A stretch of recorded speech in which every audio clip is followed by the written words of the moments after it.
Estamos começando mais um programa Tira Dúvidas nessa sexta-feira abençoada. Sempre um dia cheio da graça, da presença, da sabedoria de Deus. Aliás, a Bíblia diz que se você tem falta de sabedoria, peça a Deus, Ele dá livremente, de boa vontade.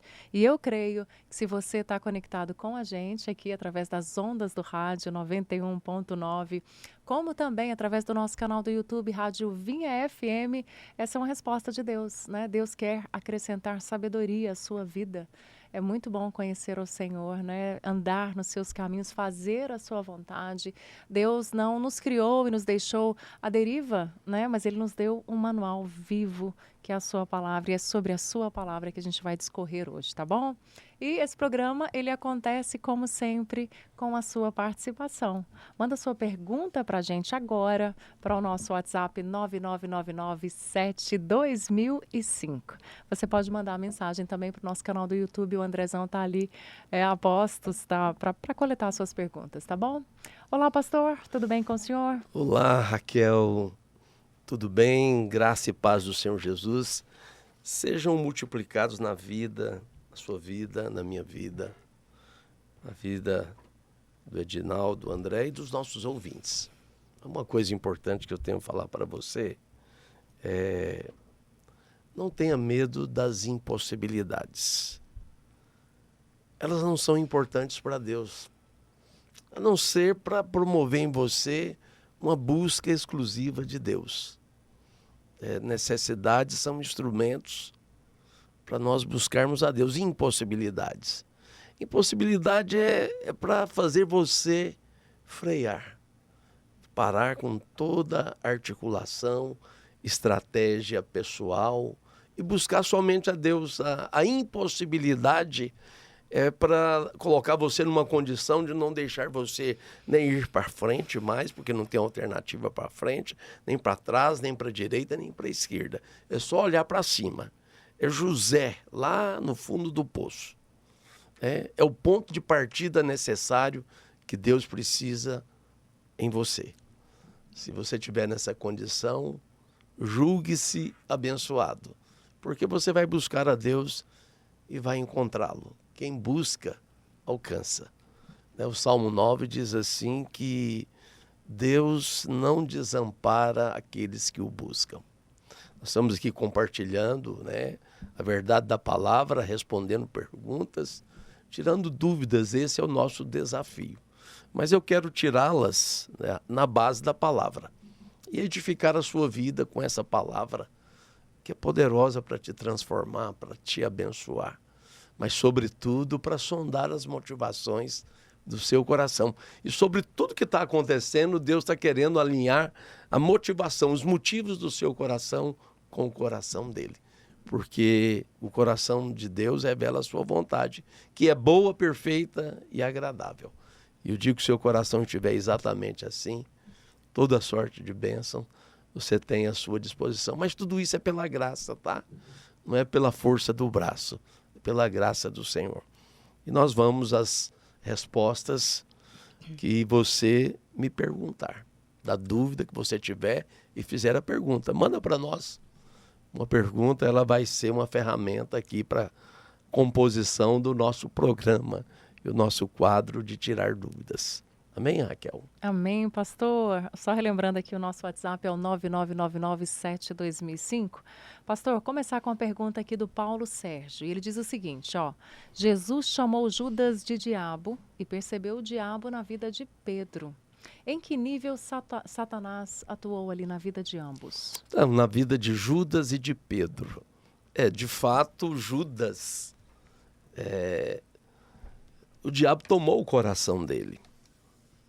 Jesus disse assim, olha, eu guardei todos no seu nome, a não ser o filho da perdição, se referindo a Judas, porque a Bíblia diz que o diabo encheu o coração de Judas, tendo colocado no coração de Judas o plano perverso para entregar a Jesus e vendê-lo por dinheiro, receber uma propina generosa de 30 moedas de prata, que era muito dinheiro, ele entregou a Jesus. Então, Judas tinha o coração cheio do diabo. é muito diferente de Pedro. Na vida de Pedro, Jesus percebeu o diabo na presença, dizendo: para trás de mim, Satanás. Quando o diabo quis fazer de Pedro um instrumento para a autopiedade em Jesus. Jesus contou o plano de ir para a cruz, que era a vontade de Deus naquele momento, de fazer de Jesus o Cordeiro perfeito, o sacrifício, né? Derramar o seu sangue para a remissão dos nossos pecados. Foi a maior vitória de todos os tempos. E através de Pedro, o diabo falou pela boca de Pedro: não te faças, isso não vai te acontecer. Jesus imediatamente percebeu a língua da serpente e falou para Pedro: para trás de mim, Satanás. Não era propriamente Pedro, mas Pedro se deixou, começou a permitir a ser usado pelo diabo. Mas ele retrocedeu, se humilhou de coração. Judas, quando foi repreendido pelo Senhor, ele não aceitou a repreensão, saiu e levou a termo o que estava planejado em consonância aquilo que tinha partido do coração do inferno contra o Senhor.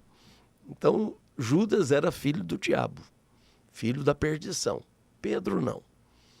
Às vezes você tem que tomar muito cuidado, ser sensível com as tentações malignas que vêm sobre a sua vida, para você perceber a origem dessas tentações, que não vem de Deus, vem do diabo. Deus não promove tentação.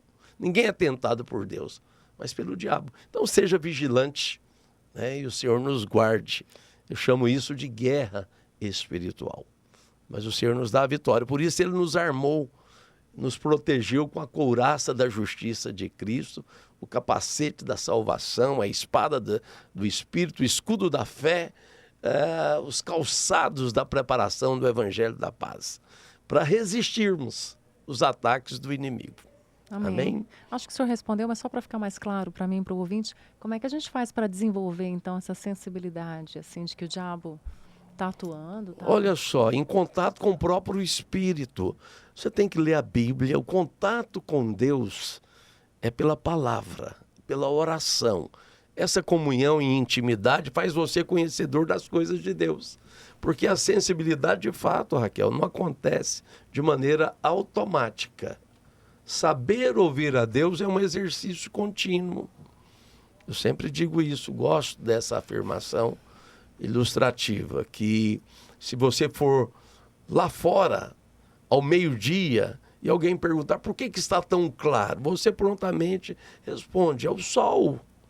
Então tem que chegar aquele momento na sua vida de tanta sensibilidade espiritual que quando o Espírito Santo falar no seu espírito, você não vai ter dúvida que é o Espírito falando com você. Essa é a sensibilidade que eu digo. Ela se desenvolve por intimidade com o próprio Espírito Santo. Então, a receitinha básica: leitura da Bíblia, oração e comunhão com o corpo de Cristo. Exatamente, comunhão com as coisas espirituais. Essas são as disciplinas espirituais. A leitura da palavra é uma bênção, a comunhão com Deus pela oração é uma bênção, o orar em línguas é uma grande bênção, que é a comunhão do Espírito Santo. Amém? Amém. Pastor, ainda falando sobre a atuação, né, de Satanás, tem uma pergunta aqui do Arnaldo. Ele diz assim, Deus se relaciona com o ser humano através do espírito humano. E Satanás, no caso de possessão, ele também usa o espírito do homem ou ele age ali somente na esfera da alma? A possessão demoníaca, ela se dá, o diabo entra com demônios pelas fraquezas do sistema nervoso central. Uma pessoa tem uma alma confusa, uma alma de baixa inteligência, eu diria, de baixa inteligência emocional, e tem vontades dominadas por forças externas. O endemoniamento, ele se dá na alma, mas é claro que afeta o corpo, afeta o espírito. Você é um ser triuno, mas é único. A triunidade, a tricotomia, é apenas uma coisa didática para compreendermos as funções de cada um desses. Mas se você tem uma pancada na cabeça, também você vai ressentir na sua alma e no seu espírito. Foi uma dor que afetou diretamente uma parte do seu corpo físico. E da mesma forma, quando você uma pessoa, você não, né, com muito cuidado para dizer isso, quando uma pessoa é possuída por demônios, ela é totalmente tomada no espírito, na alma e no corpo. Primeiro, o diabo, ele promove uma disfunção completa na sua alma, na alma da pessoa possuída. Ela é embriagada por aquele endemoniamento. Tem pessoas que perdem completamente o sentido, porque as coisas espirituais, o Espírito Santo não rouba o seu sentido e a sua consciência. A Bíblia diz que o espírito do profeta é sujeito, né? É sujeito, né? Ao profeta. Né? Ao profeta. Ou seja, Deus não concorda com a suspensão da sua consciência, com a invasão da sua normalidade de consciência. Mas o demônio, ele toma a pessoa. Nesse caso, de maneira abrupta, invasiva, de maneira impetuosa, que é muito ruim, né? Então, alma, espírito e corpo ficam plenamente tomados. Uhum. O senhor pode dizer que Judas, ele estava em estado de possessão ou não? Ele estava em estado de domínio de opressão. Opressão. É um domínio externo. Ele tinha uma consciência... Se a gente for avaliar os estágios aqui, ele estava em estado de domínio de opressão e Pedro teve um evento. Teve um evento de sugestivo. Sugestivo. Só uma sugestão. Passageiro, e Jesus repreendeu imediatamente. Mas Judas estava com a consciência totalmente tomada. É uma opressão. Ou seja, é um governo que impõe uma vontade e ele se sujeita. Chamamos isso de mente passiva, que é sujeita aos pensamentos confusos, aos pensamentos de morte negativos. Pessoas, às vezes acontece isso, né? Tem pessoas que você vê isso. Pastor, acontece. Tem uma pergunta que eu acho que está correlacionada, tem até uma relação com uma pergunta do senhor que fez muito sucesso na internet. Foi a diferença entre alma e espírito, né? Teve mais de 1 milhão de visualizações, mais de 1.000 comentários. E eu formularia essa pergunta assim, ó. Qual é a diferença de alma vivente para espírito vivificante? Então, é o que está escrito em 1 Coríntios 15 e 45, que Deus fez o primeiro Adão alma vivente, o segundo Adão, que é Cristo, espírito vivificante. Quando você crê em Cristo, o aceita, o recebe no seu coração, tem aquilo que nós chamamos de novo nascimento. Você se torna uma nova criação em Cristo Jesus. Antes de estar em Cristo, você era alma e corpo, porque o seu espírito estava morto nos delitos e pecados. E quando você creu em Cristo, aí você reviveu no seu espírito, você foi regenerado, você foi recriado à imagem e semelhança do Senhor. Então você também se torna esse espírito que frutifica para a vida. Então o espírito se tornou o protagonista do nosso ser, digamos? O espírito, exatamente. É por isso que 1 Tessalonicenses 5:23 diz, olha, em todo o vosso espírito, alma e corpo, olha, essa sequência, ela é hierárquica. O espírito, você se torna um ser espiritual, depois que você se converte. Você é um espírito que tem uma alma e que vive num corpo. É o que você passa a ser como nova criação. De fato, nós fomos criados como alma vivente. No Antigo Testamento está escrito, a alma que viver, essa morrerá. Pois é, mas depois que você aceita Cristo, você não mais será a alma que morrerá. Porque dessas mil comentários que você citou, na pergunta que eu respondi sobre espírito, alma e corpo, ou a diferença entre espírito e alma, a maior parte das pessoas estão tentando refutar, negar o que eu falei conforme a Bíblia. Mas a Bíblia é muito clara, né? Você pode ler 1 Coríntios 15, 45, 1 Coríntios 6, 17, o que se une ao Senhor torna-se um espírito com Ele, ok? Eu estou falando como nova criação. Antes de ser nova criação, você realmente era uma alma que vivia num corpo. Você era só alma. Almático, o homem é almático. É um homem sem Deus, Não é um tinha homem natural. espírito ou o espírito estava desligado, digamos O assim? espírito estava morto, Morto, inativo, inativo, desligado. ótimo. Melhor Aham. situação. Mas nós fomos criados, todo homem é criado espírito, alma e corpo. Mas só se torna espírito quando ele se converte ao Senhor. É bom, essa pergunta é boa, que ela dá a oportunidade de explicar o que parece tão controverso, mas não é. Está muito bem explicado na Bíblia. Né? Pastor, tem uma pergunta aqui que tem uma correlação. Também está tudo relacionado, gente. Olha só. É a Carolina que ela está perguntando aqui, ó. Como algumas pessoas, como Simão, né? Jesus foi apresentado a Simão, que estava ali no templo. A Bíblia diz claramente lá naquele versículo que ele já tinha o Espírito Santo. Mas o Espírito Santo só desceria, assim, oficialmente ali no dia de Pentecostes. Como é que é isso? Ele já tinha o Espírito Santo? Algumas pessoas no Velho Testamento já tinham o Espírito Santo mesmo antes da descida? No Velho Testamento, vamos dizer, num período dispensacional antes da vinda de Cristo, o Espírito veio sobre Saul, até sobre Saul o Espírito veio. Tá. Vinha sobre Davi, sobre Sansão. Os grandes homens de Deus, eles tinham a manifestação esporádica do Espírito. Esse mesmo Espírito que viria no dia de Pentecostes. O mesmo Espírito, porque antes do Pentecostes, antes de Jesus, Jesus é a linha divisória. O homem não tinha dentro de si o Espírito como nós temos. É por isso que Jesus falou de João Batista. Ele é o maior entre os profetas, mas o menor no reino de Deus. Por quê? Porque Jesus sabia que ele morreria antes da descida do Espírito Santo, antes da sua morte e ressurreição. Quando Jesus estava tentando consolar os discípulos da sua morte, ele falou, olha, se eu não for, o Consolador não virá. E quando o Consolador vier, ele vos guiará a toda a verdade. Por quê? Porque ele vai morar dentro de vocês. É uma época especial da vida, de comunhão com Deus. Os homens do Novo Testamento tinham uma manifestação esporádica do Espírito. O Espírito vinha sobre eles e eles atuavam. Pedro, antes da descida do Espírito Santo, antes da morte e ressurreição do Senhor, ele poderia até teve momentos que eles agiram no Espírito Santo.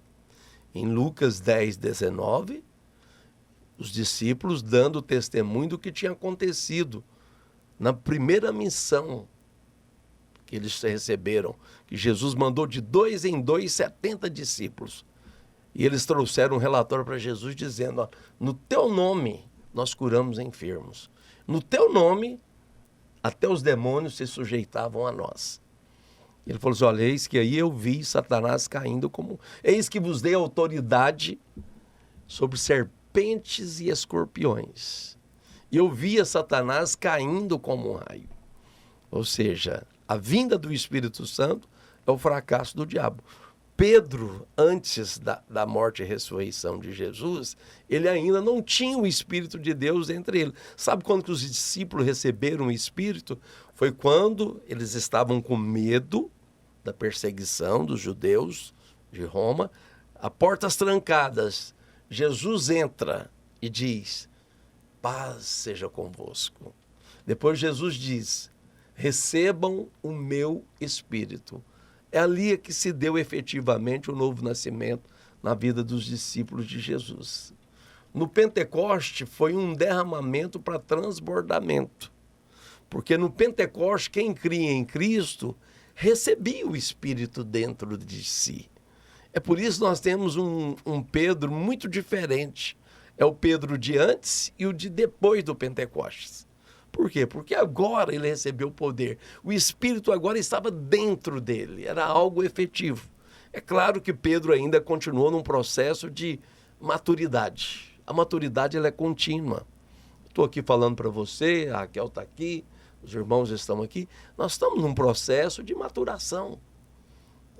Não julgue você que você já tenha alcançado, mas fale como Paulo. Deixe as coisas que ficam para trás e prossigam para o alvo, para o prêmio da soberana vocação de Deus em Cristo Jesus. Então é importante fazer essa distinção desses momentos, né, na vida dos homens de Deus, do Antigo e do Novo Testamento, do Pedro de antes e o Pedro de depois. Maravilha, maravilha. Você está acompanhando, ouvindo, assistindo pelo nosso canal do YouTube o programa Tira Dúvidas ao Vivo. A gente está terminando o primeiro bloco. Se você tem dúvidas, se você ficou intrigado, se essa conversa aqui mexeu profundamente com você, mande perguntas para a gente. Se não forem respondidas nesse programa, pode ser respondida no Instagram do pastor Luiz com Z Rigonato, tá? A gente vai para um breve intervalo. Daqui a pouquinho a gente volta e a gente vai falar sobre guerra, uma terceira guerra mundial eminente. Isso pode acontecer daqui a pouquinho.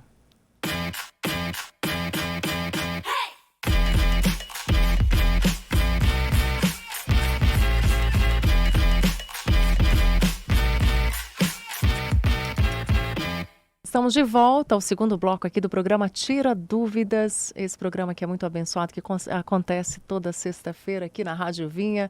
Também está sendo transmitido pelo nosso canal Rádio Vinha FM, nosso canal do YouTube.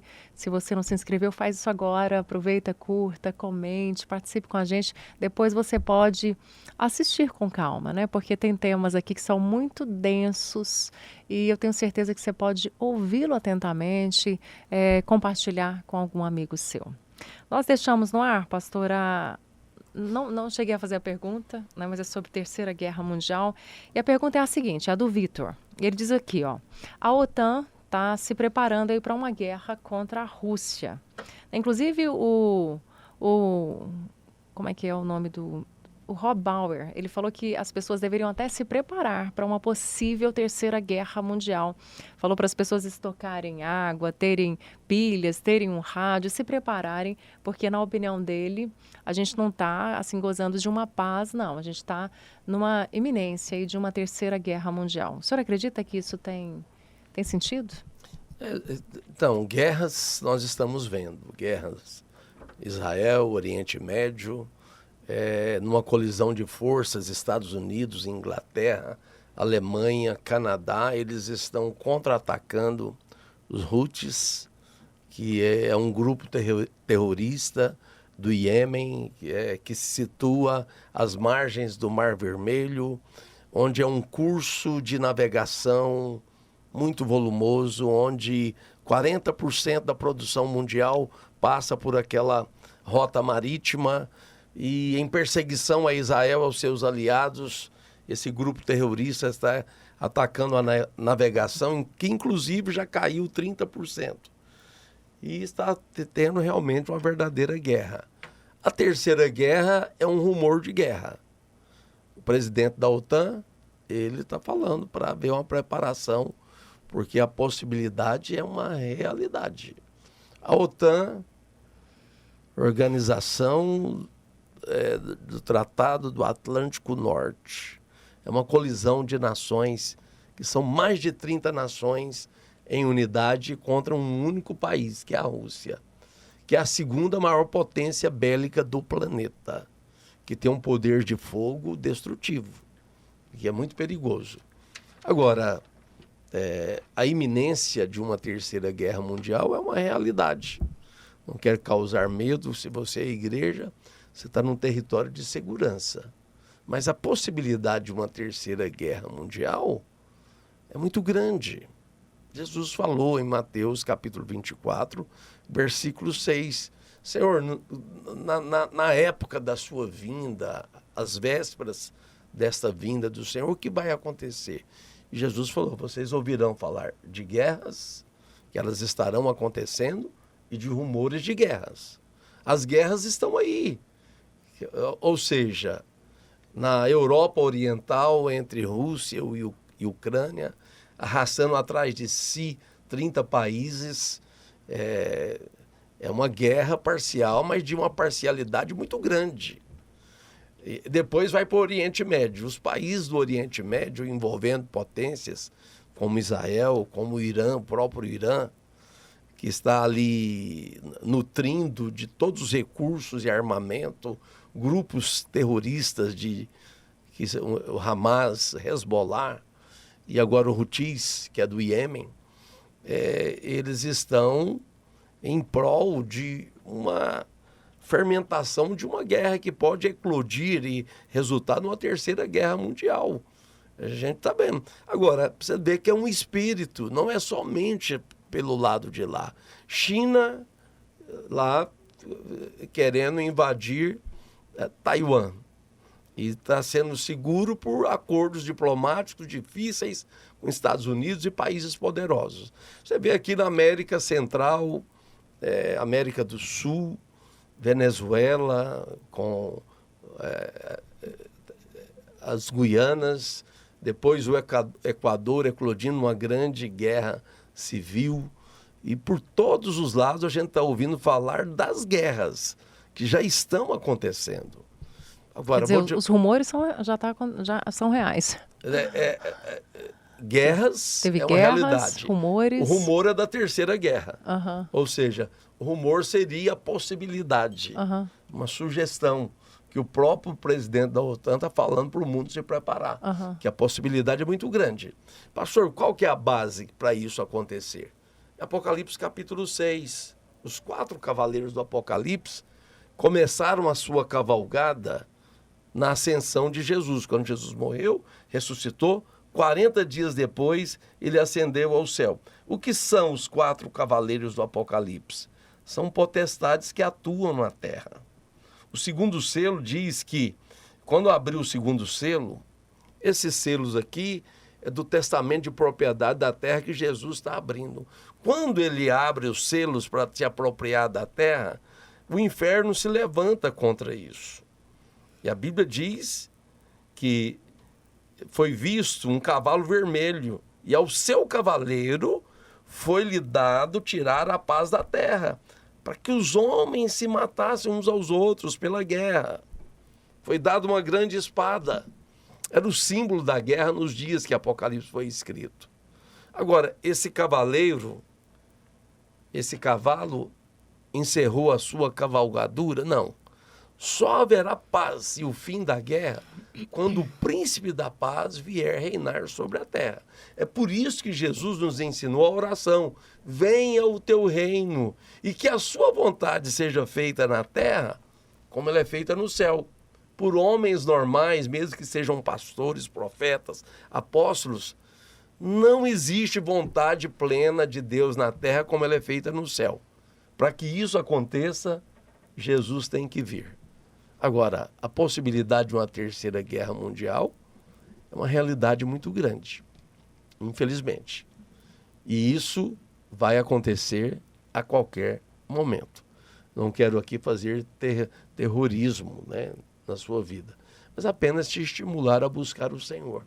O senhor acha que a gente deveria guardar um rádiozinho, estocar água, guardar pilhas, mantimentos? Eu não acredito, dependendo da região. É claro que a guerra... Demoraria a chegar aqui no Brasil? Ela não chega de maneira direta, objetiva, com bombas, mas ela chega com crise, com carestia, o encarecimento, portos, né? do petróleo, o encarecimento das commodities, que são o alimento básico da cesta básica. Tudo encarece, tudo fica difícil, porque o terceiro cavaleiro do Apocalipse é a fome, em decorrência das guerras. Infelizmente, uma terceira guerra mundial, não sei se afetaria Goiás de maneira direta, com bombardeios, não. Não nesse sentido. Mas o transtorno econômico mundial coloca em dificuldade a vida de cada cidadão que mora na Terra. Então nós temos que orar pela paz, orar pela volta do Senhor, orar para uma definição desse tempo difícil que nós estamos vivendo. Amém? Amém. Amém, pastor. Agora a gente vai mudar completamente de assunto. É a Cláudia aqui. Ela quer que o senhor comente a respeito de uma TikToker chamada Vanessa Lopes. Ela que participou recentemente de um reality show. E a garota, uma moça bem jovenzinha, ela começou a ter... Ela estava tendo visões ali dentro, aquela sensação de que estava todo mundo perseguindo ela, que estavam todos conspirando contra ela. Acredito que o senhor tenha visto nas redes sociais. E a nossa ouvinte aqui, ela quer que o senhor fale o que aconteceu, na sua opinião, com essa TikToker. Afastamento de Deus, que eu chamaria. Eclesiastes fala assim, olha, lembra-te do teu Criador nos dias da tua mocidade, antes que venham os maus dias. Provavelmente é um dia mau da vida dela. E é um ambiente oprimido, é um ambiente onde não se respeita nem a Deus, nem ao próximo, certamente. O ambiente que o senhor diz lá na casa do reality show? Sim, claro, claro. Tudo é promovido em torno do dinheiro e as pessoas são objetos dos ganhos. E qualquer coisa que excede a normalidade Da Ibope, né? dá Ibope, Da visualizações, audiência. Então é um ambiente governado. O mundo jaz no maligno. Eu estava olhando na internet sobre a decoração desses reality shows. Eles são altamente estimulantes. Parece que é para estimular o que o ser humano tem de pior mesmo. É uma coisa terrível. Essa menina, pastora, ela tem me parece que ela tem em torno de 40 milhões de seguidores. Eu fiquei triste de saber que uma moça que está tendo tantos desequilíbrios, tantos problemas, tem sido tão influente. O que os nossos jovens andam vendo? Pois tem que se voltar para o Senhor. Se tudo fora de Deus é transtornado, é bagunçado, é desequilibrado e descompensado. Certamente ela está passando ou passou por um momento de descompensação emocional, um surto psicótico, de mania de perseguição, um surto de bipolaridade e opressão demoníaca, literalmente. É porque é um ambiente difícil de suportar, de muita pressão, em busca do dinheiro de um prêmio. Então, o que aconteceu é simples de avaliar, sem querer rotular. Que Deus tenha misericórdia, que salve esse povo, salve essa pessoa, né? Que ela influencie para Deus e não influencie para o mal, em nome de Jesus. Amém. Amém. Glória a Deus. Agora vamos fazer a pergunta aqui da Nina Costa. Uma pergunta que é recorrente, mas uma pergunta muito importante aqui. Ela diz assim, uma vez que uma pessoa aceita Jesus e depois se desvia do caminho, essa pessoa será salva? Então, se ela se desviou e nunca mais voltou, é porque nunca foi das nossas. Porque eu sei que uma vez salvo, salvo para sempre. Mas o novo nascimento é uma coisa que acontece com uma certeza, um impacto de realidade que não deixa sombra de dúvida. Eu estou falando do novo nascimento que torna a pessoa nova criação. Aquele que é nascido de Deus, diz 1 João, o que é nascido de Deus não vive na prática do pecado, porque o que tem nele é a divina semente e não pode continuar pecando. Não é que a pessoa nunca peque, mas ela não vive na prática. Só uma pergunta aqui, Raquel. Você sabe fazer pães? Sim. Mas você não é padeira. Bem mal. Então, o padeiro ele faz o pão por ofício, mas em casa, domesticamente, você faz pão ocasionalmente. Existe o pecador por ofício, existe aquele pecador ocasional, que é o crente nascido de novo. Ele peca por tropeço alheio ao desejo do seu coração. E ele não continua naquela prática, porque ele é nascido de Deus. Não pode viver pecando porque é nascido de Deus. Agora, tem um texto que eu gosto e eu leio com você, está em 1 João 2,19.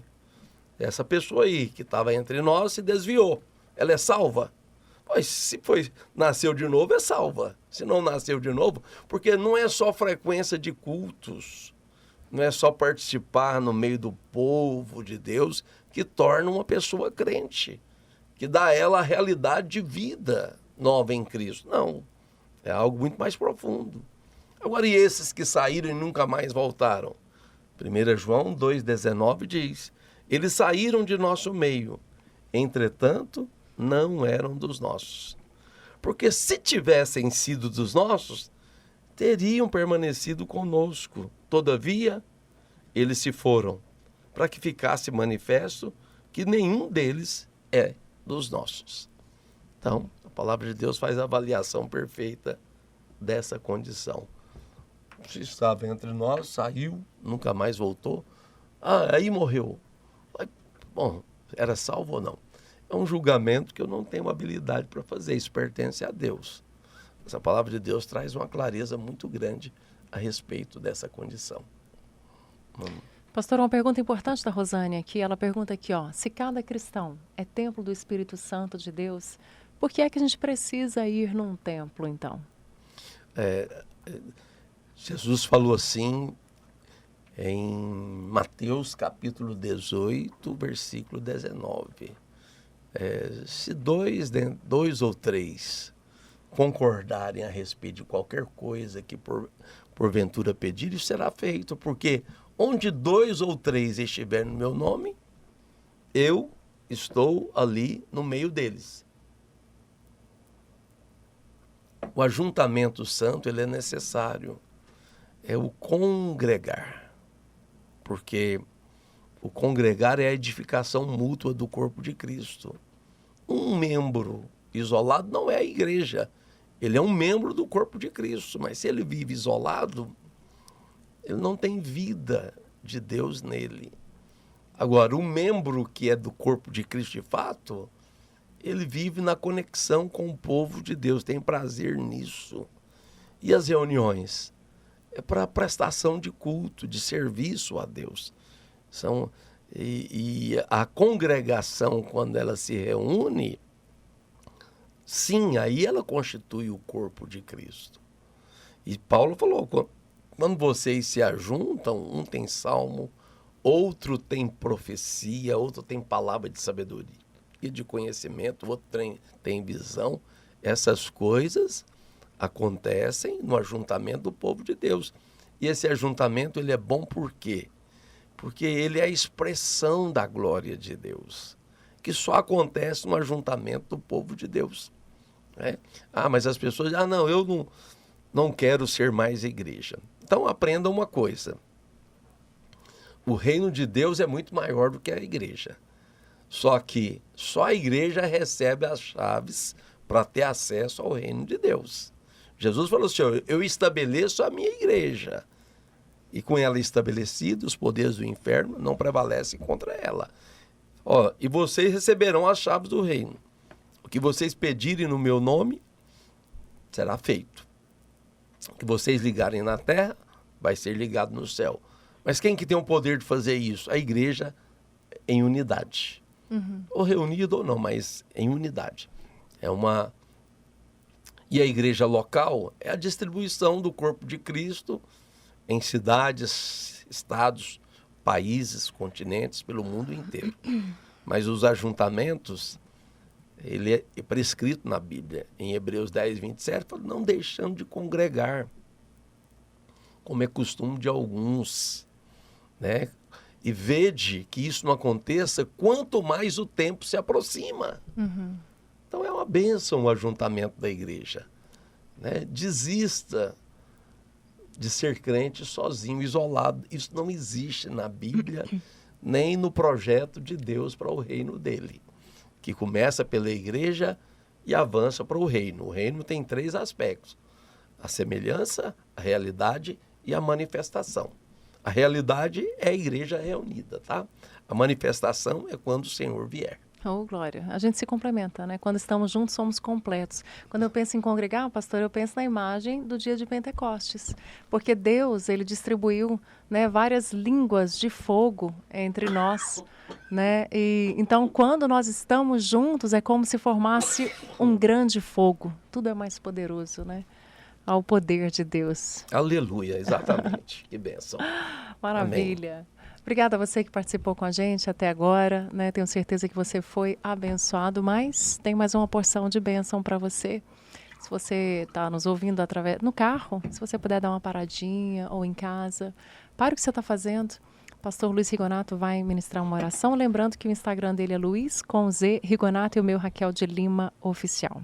Vamos orar? Pai, em nome de Jesus, nós nos voltamos para o Senhor de maneira específica nesse momento de oração. Eu declaro sobre a vida daqueles que oram comigo a sua glória. Faz o cálice de cada um transbordar, renova-lhes a autoridade, a fé, o encargo, a alegria por te servir. Abre os olhos para que vejam a sua graça. Abre os olhos para que vejam a sua bondade, Pai. Porque o Senhor é bom, a sua misericórdia se renova a cada manhã. As suas misericórdias não têm fim. Elas são a causa de não sermos consumidos. Senhor, no nome de Jesus, Senhor, dá autoridade profética a cada um dos teus filhos, para que quando eles orarem, Pai, eles manifestem a sua glória, porque o Senhor não faz nada antes do profeta falar, do homem, da mulher de Deus declarar pela oração. E nessa oração nós declaramos a salvação. Ó Deus, pessoas que estão orando comigo agora, que passam por momentos de necessidade. Ó Deus, eu repito o que eu disse no início desse programa. As impossibilidades não têm valor nem importância para o Senhor. Porque o Senhor, Pai, nada freia ou impede o Senhor de agir. E o Senhor, segundo a sua riqueza em glória, vai suprir a necessidade de cada um daqueles que oram comigo. Talvez a necessidade é financeira, talvez a necessidade seja de cura física. Ó Deus, de alegria, porque está passando por problemas emocionais. Nós oramos por aqueles que estão abatidos, oramos por pessoas que fizeram perguntas, que foram colocados como objetos da pergunta. Senhor, abençoa todos, restaura todos, traz salvação sobre a casa, a família. Se tem pessoas orando comigo e busca pela salvação do marido, da esposa, dos filhos, da família, salva, Senhor. Essa é uma oração em linha com a sua vontade. Abençoa com toda a sorte de bênçãos a nossa cidade, o nosso país, os nossos governantes, abençoa, Pai. Senhor, esse final de semana seja sobrenatural, seja poderoso, bendito. Eu oro aqui, Pai, declarando a bênção sobre a vida daqueles que proclamam a verdade do Senhor, que com o coração correto proclamam o evangelho da graça do Senhor Jesus. Abençoa a igreja, abençoa o pastor Aloísio, sua casa, abençoa o ministério, abençoa essa rádio, Pai, abençoa os que trabalham nela. Deus bendito, que sejamos uma voz que proclama a liberdade dos filhos que confiam na graça do Pai, do Senhor. Em o nome de Jesus. Amém e amém.